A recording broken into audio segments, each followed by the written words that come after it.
कन्याकुमारी से हरिद्वार जाने वाली कुंभ संदेश यात्रा 17 मार्च को काशी से चलकर अब मार्च में उत्तर प्रदेश की राजधानी लखनऊ पहुंच रही है। एक महीने से ज्यादा का समय लेते हुए पहुंचने वाली इस पदयात्रा के विद्वानों ने चर्चा की और इस यात्रा के उद्देश्य से परिचित कराया। दिखाते हैं आपको एक रिपोर्ट। कन्याकुमारी से चलकर हरिद्वार तक जाने वाली कुंभ संदेश यात्रा 17 फरवरी को काशी से चलकर उत्तर प्रदेश की राजधानी लखनऊ पहुंची, जहां एडेड ग्रुप के व्यवसायी और समाज सेवी अमित श्रीवास्तव, जेनेसिस के डॉक्टर पंकज श्रीवास्तव और दयाल ग्रुप के ओनर राजेश सिंह से मुलाकात कर कुंभ पर यात्रा दल के विद्वानों ने चर्चा की और इस यात्रा के उद्देश्यों से परिचित कराया। हैदराबाद से फरवरी 19 को निकले हैं, वहाँ से 27 फरवरी को कन्याकुमारी से निकल के गांधीग्राम यूनिवर्सिटी, करूर, बेंगलुरु से कोल्हापुर से पुणे से नासिक एक कुंभ का प्लेस है, नासिक से ओंकारेश्वर मध्य प्रदेश का, और उज्जैन वो भी सेकंड कुंभ प्लेस है। उज्जैन से भोपाल, जबलपुर होते हुए चित्रकूट, वहाँ से प्रयागराज पहुँचे थे। प्रयागराज तीसरा कुंभ प्लेस है। प्रयागराज से वाराणसी से आज यहाँ लखनऊ आया है। 24 तारीख को ये यात्रा पदयात्रा का रूप में 31 मार्च को हरिद्वार पहुंचेंगे। सनातन धर्म की प्राचीनतम संस्कृति और परंपरा की अलख दक्षिण भारत से जलाकर उत्तर भारत के विद्वानों और ज्योतिषी बंधुओं को साथ लेकर छोटी छोटी सभाओं, सेमिनारों और गोष्ठियों के माध्यम से जन जागरण करते हुए ये यात्रा लखनऊ पहुंचने तक 5600 किलोमीटर यात्रा पूर्ण कर चुकी है। कुल 40 दिनों तक चलने वाली ये यात्रा 7000 से ज्यादा किलोमीटर की यात्रा पूर्ण करके हरिद्वार पहुंचेगी। हमारा जो कुंभ मेला है, उस कुंभ को आप नॉलेज एक्सचेंज सिस्टम भी मान सकते हैं।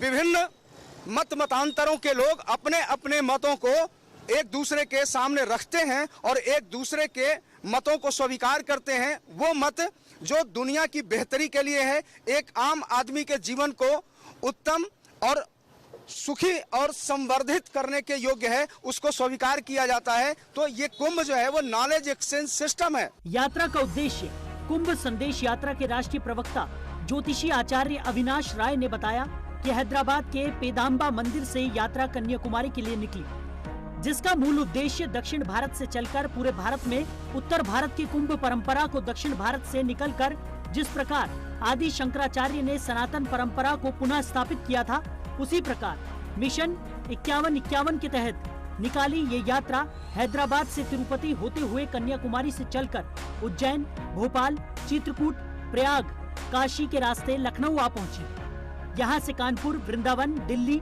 मेरठ, पतंजलि आश्रम होते हुए हरिद्वार कुंभ स्थल पर पहुंची। इंडिजियस प्लानिंग के तहत भी इन चीजों को हम लोग लेकर के चल रहे हैं कि आपकी ऋतुचर्या क्या होनी चाहिए, आहार पद्धति क्या होनी चाहिए, शयन जागरण की पद्धति क्या होनी चाहिए। आधुनिकता की होड़ में आप अपने सनातन धर्म के मूल सिद्धांतों को किस प्रकार से ग्रहण करें, ये सबसे आवश्यक है। तभी सनातन धर्म अपने उत्कृष्टता को प्राप्त करेगा, अपने वैभव की तरफ बढ़ेगा। आधुनिकता की होड़ में हम अपने सनातन के मूल सिद्धांतों से दूर हट रहे हैं। कुंभ संदेश यात्रा का मूल उद्देश्य भारतीय मूल ग्रामीण संस्कृति से जन्म लेने वाली उसी वैदिक परंपरा से भारत के जन जन तक पहुंचाना है। सनातन मूल संस्कृति से भारतीयों को परिचित करते हुए विश्व पटल पर मानवता और विश्व बंधुत्व का संदेश और सनातन संस्कृति की स्थापना प्रथम लक्ष्य है। भारत की मूल संस्कृति के संरक्षण और पुनरुत्थान हेतु कली संवत 51-51 तक अनवरत ये यात्रा चलती रहेगी। ये मिशन 5151 का एक नारा है, reimagining India as the global parliament. हमने जो यात्रा हरिद्वार पहुंचने के बाद हमने वहाँ 5-6-7 दिन रह के सब साधु संतों से, इंटेलेक्चुअल्स, सिविल सोसाइटी जो भी है सबसे बात करके अभी हम यात्रा में जो विषय हम संग्रहण किया है वो भी उसका सामने रखेंगे। वो लोग जो भी बोले पूरा संक्षिप्त करके एक ग्लोबल डिक्लेरेशन करके ये पूरा एक पुस्तक रूप में छपा के वो पुस्तक पूरा दुनिया में बांटेंगे। ब्यूरो रिपोर्ट, जनतंत्र टीवी।